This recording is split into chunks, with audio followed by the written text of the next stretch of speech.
Deutsche Welle, l'arbre à palabres. Qui y ont déterminé les acteurs? L'Érythrée a eu une position géographique intéressante sur le plan géopolitique et le fait que le pays fasse partie, peut-être malheureusement, des plus gros pourvoyeurs de migrants fait de lui une cible potentielle des politiques restrictives de l'Occident. Les dessous du rapprochement entre l'Éthiopie et l'Érythrée, on en discute avec nos invités. Maki Oumed Gaba, homme politique djiboutien basé en France, vous êtes le représentant de l'Alliance républicaine pour le développement, un parti de l'opposition. Monsieur Oumed Gaba, bonjour. Bonjour. Jean Louchal, président de l'Association pour le respect des droits de l'homme à Djibouti. Vous êtes connaisseur de Djibouti, mais aussi, je dois le dire, connaisseur de la région de la Corne de l'Afrique. Jean Louchal, bonjour. Bonjour à vous. Et Éloi Fiquet, enseignant, anthropologue et historien, maître de conférences à l'École des hautes études en sciences sociales.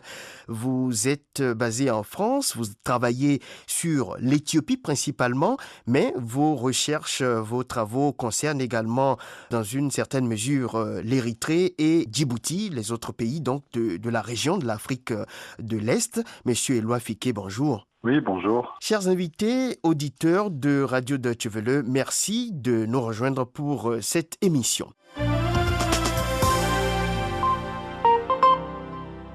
Monsieur Jean Louchal, l'Éthiopie et l'Érythrée qui se rapprochent, on attend de voir comment ça va se passer. Est-ce que vous aussi, vous préférez la prudence par rapport au mouvement qu'on voit depuis quelques mois? La première chose pour moi, c'était la surprise.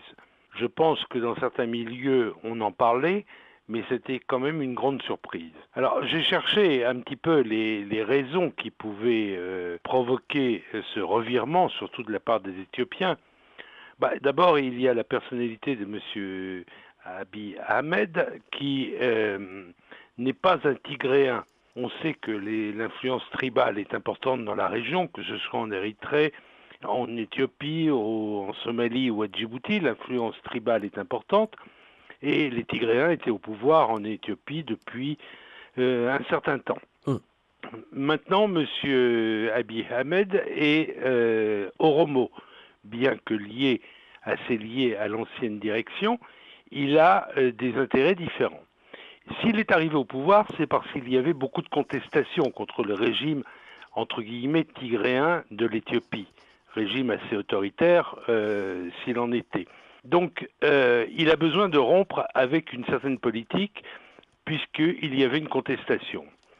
D'autre part, l'Éthiopie a aussi des problèmes de port. Depuis l'indépendance de l'Érythrée, l'Éthiopie n'a plus de port et a Djibouti en priorité, ce qui est favorisé par les Chinois puisqu'ils ont construit une ligne de chemin de fer entre les deux. Mais je pense que les Éthiopiens ne sont pas toujours sûrs de leur allié djiboutien et qu'ils aimeraient bien avoir une autre opportunité. L'Érythrée, de son côté, a des grosses difficultés financières, on le sait, liées d'abord aux sanctions qui la frappent, et puis les mines vont arrêter de produire d'ici 2 ou 3 ans. Donc, on peut comprendre que les deux partenaires aient un intérêt chacun à se rapprocher. Voilà. Alors, merci d'abord pour cette première intervention, Monsieur Jean Louchal. Monsieur Oumed Gaba, vous nous entendez? Oui, je vous entends. Alors, votre appréciation de ce rapprochement entre l'Éthiopie et l'Érythrée depuis la perspective djiboutienne, est-ce qu'on se réjouit ou bien on s'en méfie? Oui, donc merci pour ce débat qui est important parce que cette région de la Corne de l'Afrique est minée par des guerres incessantes depuis si longtemps et rien que l'idée d'une paix entre l'Érythrée et l'Éthiopie, c'est une bonne chose en soi. Les dessous des cartes viendront au grand jour progressivement et chaque chose en son temps. Mais l'idée même d'une paix entre l'Éthiopie et l'Érythrée est une très bonne chose puisque cette région est victime de ces guerres incessantes entre les pays, mais aussi entre les communautés. Peut-être que vous pouvez nous dire comment Djibouti, par exemple, subit les conséquences de ce conflit sur des décennies entre l'Éthiopie et l'Érythrée? Djibouti, alors il y a Djibouti, le gouvernement, et Djibouti, la population. C'est deux mondes qui n'ont pas les mêmes intérêts.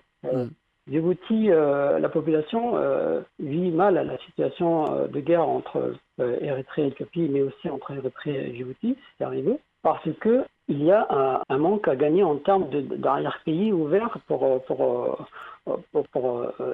s'exporter, pour travailler, pour reconstruire, pour vivre aussi avec des familles de l'autre côté des frontières. Les familles sont séparées par ces frontières-là, Éthiopie, Érythrée et Djibouti. Mais du point de vue du gouvernement, le gouvernement a beaucoup investi cette séparation, cette guerre entre Érythrée et Éthiopie, afin de faire travailler et valoriser le port de Djibouti comme unique accès à la mer de l'Éthiopie. Et c'est cela qui va changer profondément actuellement, puisque l'Éthiopie aura accès également au port traditionnellement éthiopien de Assab, mais aussi de Massawa. Là-dessus, il y aura un changement. L'autre changement qui est escompté, c'est que Djibouti, par rapport à l'Éthiopie, ne pourra plus être un pays qui a tous les droits et qui se permet d'extrader des Éthiopiens, des opposants éthiopiens, c'est arrivé. Et cela va cesser puisque les opposants éthiopiens pourront être libres à Djibouti, s'exprimer si encore il y a besoin d'opposition au gouvernement actuel. C'est tout cela qui va changer. Et de même, les opposants djiboutiens qui sont en Éthiopie ne seront pas extradés, comme c'est également déjà arrivé. En 97, c'est arrivé que toute la direction du mouvement FRUD à l'époque, en 97, a été extradée de l'Éthiopie à Djibouti et emprisonnée à Gabod plus de 3 ans. Tout cela va changer. L'état de droit, le respect de la circulation des personnes, des opposants, mais aussi le respect de la circulation entre les personnes, entre les pays, sera un acquis qu'on peut escompter. Mais pour l'instant, on n'en est pas là. Pour l'instant, espérons que cela aboutira à quelque chose de sérieux et ça a l'air d'être le cas. L'échange d'ambassade, c'est quand même une chose importante. Oui, échange d'ambassade, en tout cas, c'est ce qui est annoncé entre l'Éthiopie et l'Érythrée. Et donc, vous avez l'air d'être content des retombées attendues de cette politique d'ouverture du nouveau Premier ministre éthiopien, Abiy Ahmed, en ce qui concerne le volet politique, les relations entre Djibouti, par exemple, et l'Éthiopie. Alors, Éloi Fiquet, vous avez entendu les deux prédécesseurs. Jean Louchal, dans son intervention, a parlé de beaucoup de choses, mais notamment insisté sur l'origine oromo de Abiy Ahmed. Alors, est-ce que vous, de ce point de vue, vous croyez que Abiy Ahmed, effectivement, a d'autres intérêts et c'est ce qui permet ce rapprochement avec l'Érythrée? Alors, oui, le critère ethnique, l'identification selon des terminologies ethniques des acteurs de la scène politique éthiopienne est une des façons de voir le jeu politique. L'Éthiopie est organisée en fédération d'États déterminés selon des critères linguistiques et ethniques. Ce n'est pas non plus le seul facteur du jeu politique éthiopien qui se joue dans différents registres religieux, idéologiques, générationnels. Et de ce point de vue-là, Abiy Ahmed, au niveau de la scène politique et sociale éthiopienne, transgresse déjà plusieurs frontières. D'abord, il est certes identifié comme Oromo et membre du parti Oromo dans le jeu politique éthiopien, mais comme son prénom l'indique, Abiy, c'est plutôt un nom Amhara. Sa mère était Amhara, chrétienne orthodoxe. Son père, Ahmed, c'est un nom musulman Oromo du sud-ouest de la région de Jimma. Lui-même est protestant. Donc à lui seul, il rassemble plusieurs des grands mouvements religieux qui ont fait l'Éthiopie. Donc c'est un peu comme ça, il est devenu une figure un peu centrale et conciliatrice à l'intérieur du jeu politique éthiopien. Est-ce que sur le plan sociologique, tout ce que vous dites de Ahmed Abiy le rapproche particulièrement de l'Érythrée? Le rapproche particulièrement?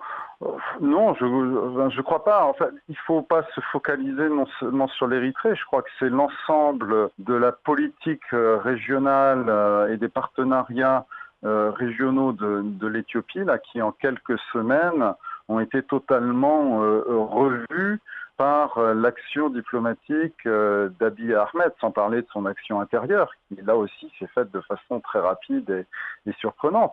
Mais en quelques semaines, il a tout de suite été rendre visite à ses voisins immédiats, Djibouti, Kenya, Soudan, il a été ensuite en Arabie Saoudite, il a reçu le prince héritier des Émirats Arabes Unis, il s'est rendu en Égypte où il a prononcé un discours en langue arabe aux côtés d'Abdel Fattah al-Sisi et promettant de préserver les intérêts de l'Égypte dans la gestion des eaux du Nil.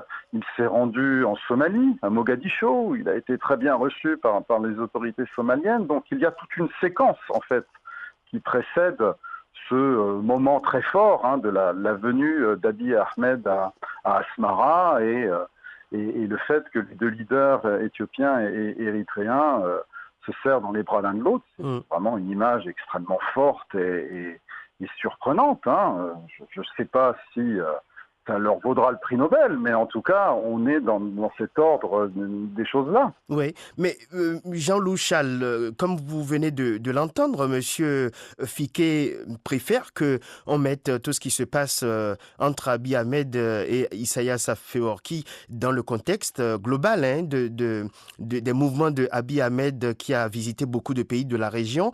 Mais est-ce que vous croyez à ça aussi, ou bien vous trouvez quand même qu'il y a une singularité de la politique d'Abiy Ahmed pour ce qui concerne l'Érythrée? Est-ce qu'il ne faut pas insister quand même un peu sur l'aspect érythréen? Alors, moi, je pense qu'il y a aussi, il ne faut pas se cacher, l'influence des nations qui sont implantées à Djibouti. On sait que les États-Unis ont une base militaire importante et que les Chinois sont en train de s'installer énormément dans le pays. On sait qu'ils auront une influence, s'ils ne l'ont pas déjà très forte, sur le gouvernement djiboutien et aussi sur l'Éthiopie, parce qu'en Éthiopie, il y a beaucoup d'intérêts chinois, industriels, qui sont là. Alors, il y a bien sûr le côté régional qui suscite de nombreux espoirs. Un long chemin reste à parcourir. Mais il faudrait savoir quelles seront l'influence des nations qui sont présentes à Djibouti et qui regardent ça avec le soutien apparent, mais qu'en sera-t-il par derrière ? Donc, à votre avis, Abiy Ahmed est en quelque sorte sous influence. Ce qu'il fait est aussi déterminé par les intérêts des États-Unis, la Chine et autres puissances qui s'installent dans la région.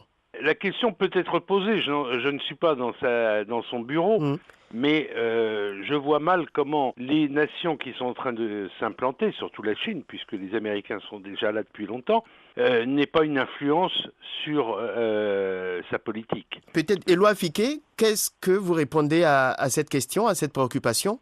Évidemment, il y a des gros intérêts internationaux dans la stabilité de la région qui ont sans doute contribué à cette situation de statu quo, de non-résolution du conflit entre l'Éthiopie et l'Érythrée, où finalement chaque puissance régionale avait intérêt à cette situation de division, à miser sur différents acteurs et à régler par acteurs interposés leur conflit, aussi bien les pays de la péninsule arabique que la façon dont la Chine aussi positionne ses intérêts dans la région en misant aussi bien à Djibouti qu'en Érythrée, qu'en Chine, qu'au Soudan, partout. La Chine a un jeu mal à lire, mais en tout cas se positionne partout et avec des réactions des autres partenaires historiques de la région. Ensuite, si on se projette dans une assez longue durée historique, c'est quand même une région du monde qui se caractérise par une forte capacité de résistance au jeu international. Ce sont des régions qui ont résisté au colonialisme, qui ont su déterminer leur propre souveraineté, leur indépendance par rapport aux puissances mondiales, qui ne se laissent pas enfermer dans la main d'une seule puissance, mais qui jouent justement de relations plurilatérales et des compétitions entre les différents acteurs. Donc c'est un jeu extrêmement complexe qui ne saurait pas être réduit à quelques facteurs simples. Quelques facteurs simples. On va revenir à vous tout à l'heure, Monsieur Fiquet. Mais Macky Oumed Gaba, est-ce que vous êtes d'accord avec ce qui a été dit? Il y a effectivement des puissances étrangères qui s'installent à Djibouti, dont la position est très convoitée. Et on entend dire que le positionnement de la Chine rend les États-Unis un peu frileux, les États-Unis qui pourraient avoir intérêt à passer par l'Éthiopie pour pour profiter aussi un peu de la position géographique de l'Érythrée. Est-ce que vous croyez en tout ça? Comment est-ce que vous approchez un peu toute cette thèse, Monsieur Maki Oumed Gaba? L'Éthiopie, l'Érythrée, bientôt Djibouti, les trois ensemble constituent une force dans la région de la Corne de l'Afrique pour peser encore mieux que actuellement sur la marche du monde, puisque Djibouti et l'Érythrée contrôlent déjà le passage de la mer Rouge, où il y a un intérêt économique majeur pour le monde économique, commercial, et cela va encore s'améliorer en étant unis entre trois pays. Oui, on est en train de parler des enjeux régionaux et internationaux éventuellement, mais j'ai une petite question, Monsieur Éloi Fiquet. Vous qui êtes anthropologue, certains redoutent des résistances de part et d'autre, autant en Éthiopie qu'en Érythrée, par rapport à ce processus de paix. Et on parle de Badmé, qui est donc cette bande de terre à la frontière avec les deux pays. Et à Badmé, il y a une majorité de Tigréens qui ne veulent pas se voir passer sous la coupe de l'Érythrée, alors que c'est ce que veut faire Abiy Ahmed, le Premier ministre éthiopien. Ça, c'est la question de tout traité de paix, et quand des frontières ont été contestées, comment appliquer la paix à ces frontières. C'est vrai que l'Éthiopie s'était installée dans la région de Badmé en contradiction avec les conclusions de la Commission internationale de l'ONU formée suite au traité d'Alger. L'Éthiopie n'avait pas reconnu ces conclusions-là, parce que l'Éthiopie entendait faire reconnaître son hégémonie militaire. De fait, il y avait une sorte de victoire militaire de l'Éthiopie en 2000, suite au conflit, mais finalement, cette victoire n'a pas abouti à la reconnaissance des positions éthiopiennes. Donc la situation était coincée. Entre-temps, la région de Badmé, il y a eu des installations de population pour occuper cette région. Et puis, c'est un territoire pour lequel, tant du côté érythréen qu'éthiopien, il y a eu des dizaines, des centaines de milliers de morts. Donc, il y a un poids symbolique extrêmement fort. Par exemple, déplacer les tombes des soldats éthiopiens de Badmé, tout cela, ça va être extrêmement délicat à gérer. Ensuite, ça fait partie de tout processus de construction de la paix. Et je pense qu'après près de 20 ans de réflexion, les deux pays sont peut-être assez mûrs pour y arriver, et sans doute obtiendront-ils des soutiens de la communauté internationale pour ce faire, et faire que cette zone soit un peu plus neutre. C'est pas non plus une zone économiquement centrale, c'est traditionnellement une zone frontalière, c'est une zone de basse terre frontalière, donc il y a aussi des possibilités d'aménager cette zone de façon à ce que, si les deux pays veulent bien s'entendre, que les relations à la frontière soient des relations normalisées. Oui, Jean Louchal, quel est votre point de vue? Est-ce que vous croyez que la question de Badmé sera une des pierres d'achoppement de cette paix entre l'Éthiopie et l'Érythrée? Il est certain que, si vous voulez, de mon point de vue, il y a une grande résistance des populations locales. À savoir si M. Abiy Ahmed aura la capacité de surmonter ces résistances locales, je pense qu'il peut y arriver, mais ça va laisser des traces. Alors, qu'en sera-t-il pour son avenir à lui? Il joue gros. Parce qu'il faut voir aussi dans quelle mesure, quand il va partir, ce qu'il est en train de mettre en place maintenant va être poursuivi par l'équipe qui aura pris la relève. Tout à fait. Et on peut craindre que les Tigréens, enfin les mouvements plutôt tigréens, qui ont perdu en partie le pouvoir, même si le parti ne l'a pas perdu complètement, résistent et suscitent de nouvelles tensions. On sait que les tensions en Éthiopie sont fortes. On l'a vu avant l'élection d'Abiy Ahmed. Il y a des mouvements d'opposition qui sont très sérieux. Donc il y a un gros risque. On parlait même à un moment de l'implosion de l'Éthiopie. Je l'ai entendu dire par plusieurs observateurs. Donc il a un risque là de ne pas tenir l'Éthiopie et d'aller vers une chute. Maki Oumed Gaba, nous sommes presque à la fin de l'émission. Une question concernant donc la migration, parce qu'il y a parmi les migrants irréguliers qui prennent l'aventure risquée de la Méditerranée aussi, des fois. Il y a beaucoup d'Érythréens qui tentent de fuir la chape de plomb avec laquelle Isaias Afewerki dirige ce pays, donc en état d'alerte permanent à cause du conflit justement avec l'Éthiopie. Est-ce que la résolution du conflit avec l'Éthiopie permet de résoudre indirectement la question de la migration? Effectivement, c'est une question importante puisque l'Érythrée totalise environ 1,5 million d'Érythréens sont en exil ou en déplacement à l'étranger. C'est la diaspora parmi la plus importante au monde par rapport à un pays africain. Et tout cela, comme vous disiez, pour fuir la dictature. Éloi Fiquet, rapidement un mot sur ce volet. Est-ce que la paix entre l'Éthiopie et l'Érythrée permet de résoudre indirectement la question migratoire, enfin dans une certaine mesure, selon vous? Ça aura certainement un impact. En tout cas, tout cela donne beaucoup d'espoir d'une forme de normalisation de situation politique, que l'Érythrée ne pourra plus se cantonner dans une situation de pays agressé. C'est tel que le régime se présentait et du coup s'enfermer dans une logique d'hyper-militarisation avec une conscription obligatoire, un service militaire de plusieurs années extrêmement dur pour toute la jeunesse. Et c'était l'un des motifs principaux de l'émigration. Donc, si le régime érythréen, grâce à cette pacification, va vers une transition, vers une démilitarisation, ça aura très certainement un rôle. Ensuite, là, les choses ont été très vite ces dernières semaines. Sans doute, ça prendra plus de temps pour revenir à la normale.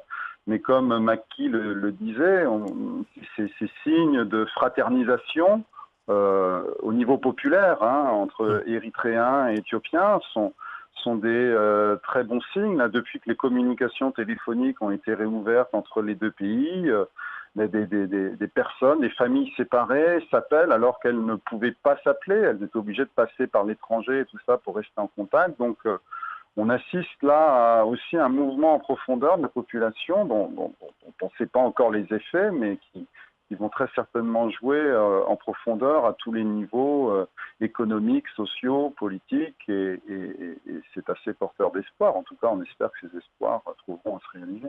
Voilà. Mais nous nous en arrêtons là pour aujourd'hui. L'Éthiopie et l'Érythrée développent une politique de rapprochement. Certains évoquent ce qui se passe entre Donald Trump des États-Unis et Kim Jong-un de Corée du Nord. D'autres vont jusqu'à dire que c'est une version encore plus concrète de ce qui se passe entre États-Unis et Corée du Nord. De toute façon, la constance, c'est que tout le monde préfère attendre de voir comment se manifeste cette paix entre l'Éthiopie et l'Érythrée, une paix initiée par le Premier ministre éthiopien Abiy Ahmed. Merci à tous les trois d'avoir discuté avec nous. Éloi Fiquet, anthropologue et historien. Jean Louchal, défenseur des droits de l'homme, président de l'Association pour le respect des droits de l'homme à Djibouti. Et Maki Oumed Gaba, homme politique djiboutien. Merci à tous nos auditeurs d'avoir suivi cette émission. Fréjus Quenom à l'animation. Je vous donne rendez-vous donc la semaine prochaine pour un autre thème sous l'arbre à palabre.